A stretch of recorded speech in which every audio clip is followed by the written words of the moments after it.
Welcome to Formosa Dream Chasers. We're your hosts, Mary Ann and Qing-En. Please join us as we explore the journeys amazing people take in pursuit of their dreams. And get insights from their experiences. Let's hit the road and get started.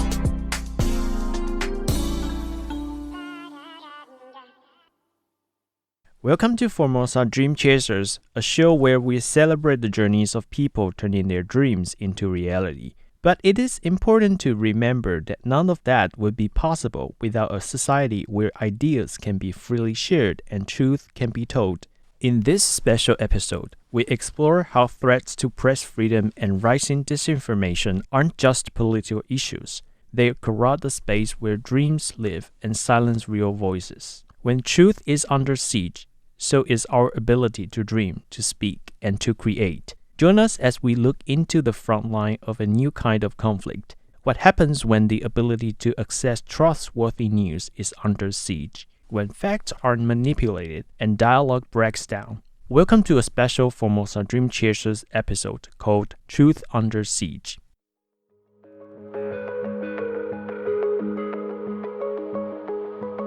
I would say that as citizens, we are being, forced into being our own journalists. And I think it's not on the citizens to become journalists. There is a profession, there are standards, we know how we operate, but on the digital space, it's becoming harder and harder, even for journalists, which are trained onto fact-checking, double sourcing, etc., to understand what's wrong and what's not, what's true.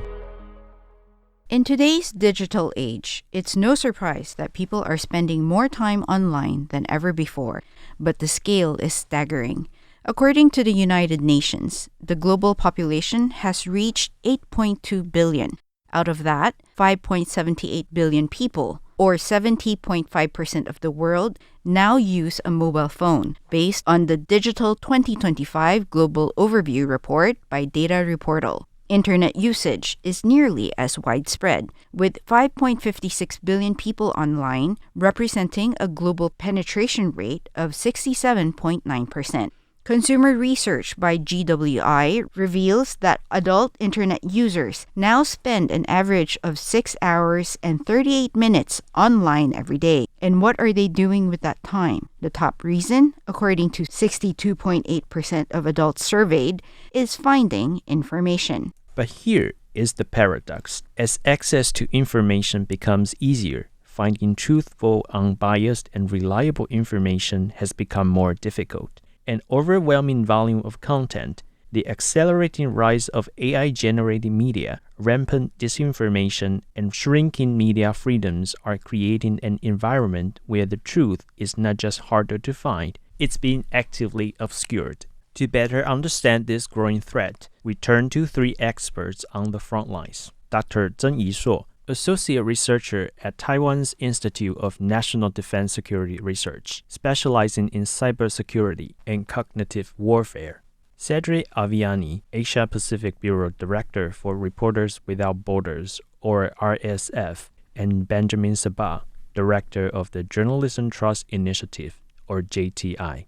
Why does this matter? Because the breakdown of truth and the spread of disinformation are destabilizing forces that threaten global progress and democratic resilience. According to the 2025 Global Risks Report by the World Economic Forum, misinformation and disinformation rank among the most serious short-term threats facing the world. These risks aren't abstract. They directly undermine trust in institutions, widen social and political divides, and chip away at the foundations of democratic governance. Left unchecked, this erosion of truth fuels disillusionment with liberal democratic systems, paves the way for authoritarian narratives, and weakens the norms and safeguards that hold free societies together. Taiwan's democracy has long been tested by disinformation campaigns, particularly those originating from across the strait.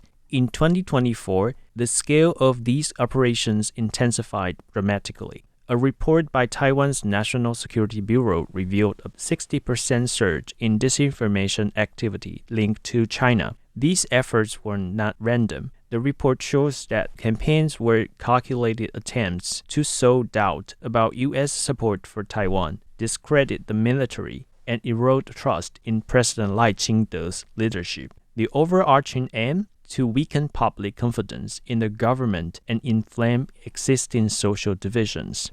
To explore how these influence campaigns are evolving and how Taiwan is responding, we spoke with Dr. Zheng Yishuo, Associate Researcher at the Institute for National Defense and Security Research. His expertise offers deeper insights into the CCP's long-term strategy and Taiwan's fight to defend its information sovereignty. Actually, we've been countering and fighting against Chinese Communist Party, CCP's United Front work for decades.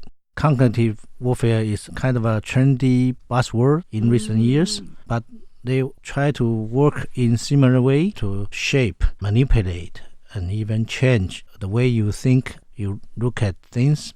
Ultimately, they try to change your behavior. It's a little bit like old wine put in a new bottle. So now that you have the tool of internet and also generative AI and AI agent to arrange for everything, you have more and more convincing narrative in an easier way and even much cheaper and more efficient. So now we are facing an even daunting challenge than ever. Dr. Zheng also provided a valuable clarification distinguishing between misinformation, which is often unintentional, and disinformation, which is deliberately designed to mislead. I would say that from my own perspective, disinformation is malign and the intention is malicious, and misinformation may be not so malicious. I may misunderstand something or believe some medicine really works for me, and I say loud through broadcast or through internet, say, well, this medicine is really good, you should try it out. It turns out it is harmful for your health. Then that's misinformation. Yet if there is some people affiliated with the CCP's fifth column, it's a spy or a special ops working for CCP, and now he's in Taiwan, and when people in humanitarian crisis, he intentionally pointed, you should all turn left so that you can seek shelter. And that is where the Chinese military is deployed. Then that's malicious. That's disinformation. Building on this, Dr. Zheng pointed to the growing complexity of Taiwan's struggle against cognitive warfare, a challenge now intensified by the rapid development of AI technologies. Government alone stand out to verify something, to provide so-called correct information. Maybe only half of the population will buy it.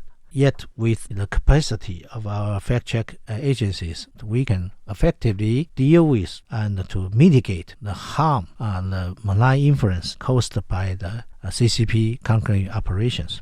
Now we face the AI-enabled narrative. They may collect open information, open data from Taiwan, so they will know Taiwan much better. They don't need to know by themselves. They will resort to the AI algorithm to figure it out and to generate much more convincing narrative. Maybe in wording, maybe in video. I believe they will be way much better than before. And look at how they deal with the Tiananmen Square massacre. They can get rid of the historical records. Even if you try to keep track of something, they erase it. How? They use AI-enabled technology. They can reinterpret, because the reasoning and the reference, that capacity of generative AI really matters. I don't believe their DeepSeek has already been there, but they will be there. Before that, they have already tried to use human labor to erase those historical records. So with the help of AI, they can easily get the job done. Reframing how you know, how you recognize the environment surrounding you. This is cognitive operations. They make you recognize the world again from a fresh point. And then you will eventually change your behavior. How you respond to Chinese behavior. Maybe you will change. Maybe Beijing is not so bad. Maybe communist rule is not so bad. Look at the chaotic world that we are in this divided democracy. Probably a more orderly environment will do good to us. Something like that. You have to be on alert all the time. Adding further perspective, Cedric Alviani, Asia Pacific Bureau Director for Reporters Without Borders, or RSF, shares his insights into the unique challenges Taiwan faces. When it goes to disinformation, the Taiwanese government itself has recognized the fact that Taiwan is under huge disinformation attacks, not only, by the way, imparted by China, but also imparted by local political and social forces, is a threat for Taiwan's national security. The government said that. And we agree. Founded in 1985, Reporters Without Borders, or RSF, is a leading international organization committed to defending the public's right to access to reliable, independent information. Its mission goes beyond protecting journalists. RSF works globally to expose threats to information integrity, advocate for transparency, and uphold free access to truth as a foundation of democratic society. Cedric expands on RSF's mission by underscoring its relevance to democracies like Taiwan, emphasizing that the work of organizations like RSF is not only about protecting journalists, but also about ensuring that democratic societies remain informed, resilient, and accountable through unrestricted access to credible information. Democracies cannot escape their role. Democracies have to put the resources to palliate to this absence of independent information, because this is actually also necessary for them. No democracy in the world can accept that the world would start having countries that are black holes of information, because this is a new threat. This is a threat to democratic systems. This is a threat to the peace. So it's very important for democracies to fulfill this duty. I would like to go back to the notion of the right to information in the democracy. This is capital, because no democracy can properly function if the people who vote do not have access to independent information so that they would make an educated vote. You can see in countries like Russia, where the mainstream media are constantly praising Putin and constantly criticizing opponents, then even if on the paper Russia is a democracy and people can vote, actually the democracy is dysfunctional and does not work in the way it does. This is the political side. But when we go to other topics, social topics, economic topics, equality, gender equality, progress, journalism is absolutely capital, because somehow the media outlets are deciding about the agenda, about what the society is discussing. So somehow the role of media outlets is also to bring up questions, to examine these questions, to have diverse points of view being expressed on these questions, and somehow to stir change in public's opinion. The role of media outlets is not just to try and follow what they consider is the current public opinion, is to start debates, discussions. And unfortunately, the fact that mainstream media outlets are, generally speaking, controlled by major corporations that use them for their political and economic interest does not help for these media outlets to actually fulfill that mission of strengthening the right of the people to information.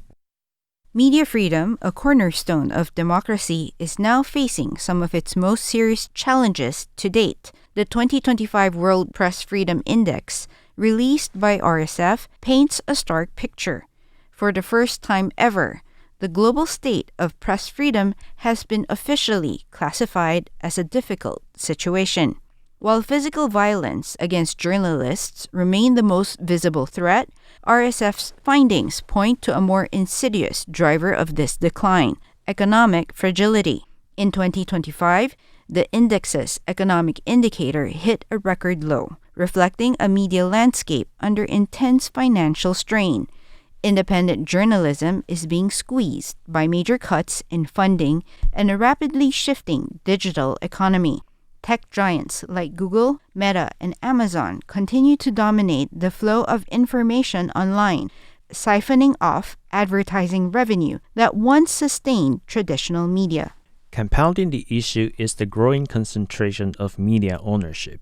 According to the index, media control is heavily centralized in 46 countries, with some states exercising near total control. So, what about Taiwan? What is the media landscape like in this island nation?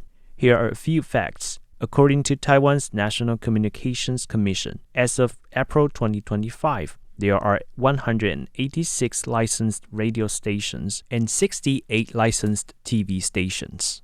However, out of more than 200 media outlets, fewer than 15 are public media organizations.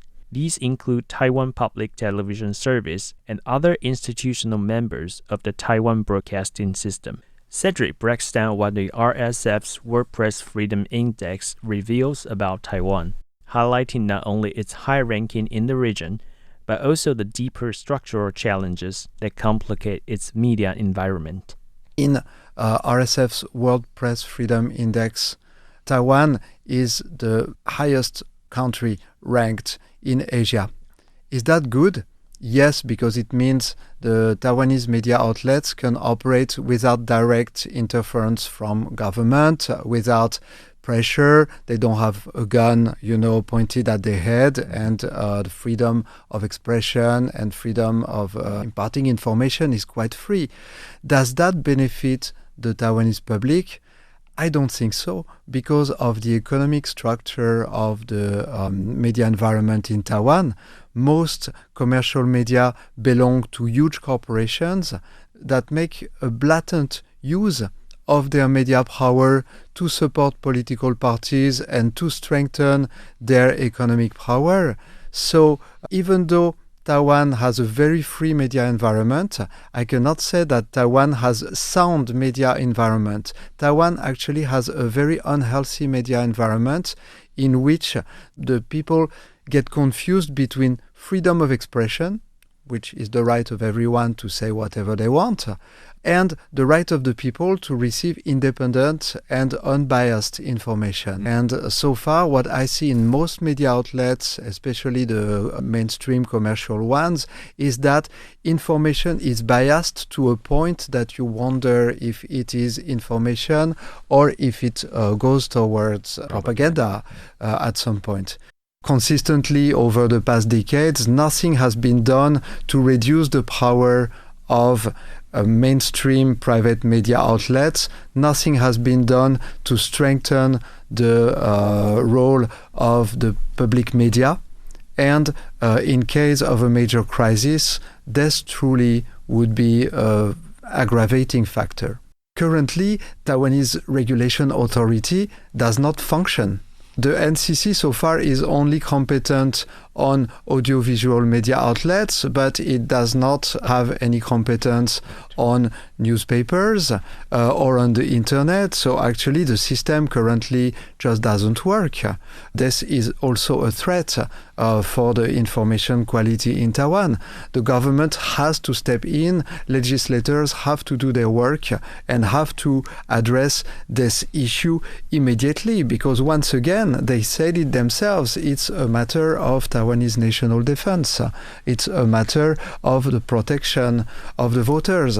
What's the point of having a great army, a lot of military equipment that physically protects the island, while actually there is a backdoor left on the back of the mind of the voters, and that this backdoor could be activated anytime with fake news?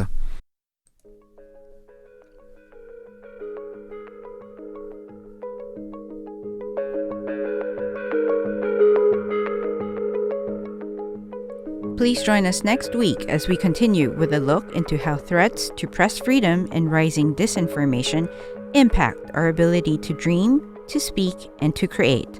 This is Marianne Shoko and Qing'en Qiu for a special Formosa Dream Chasers episode called Truth Under Siege.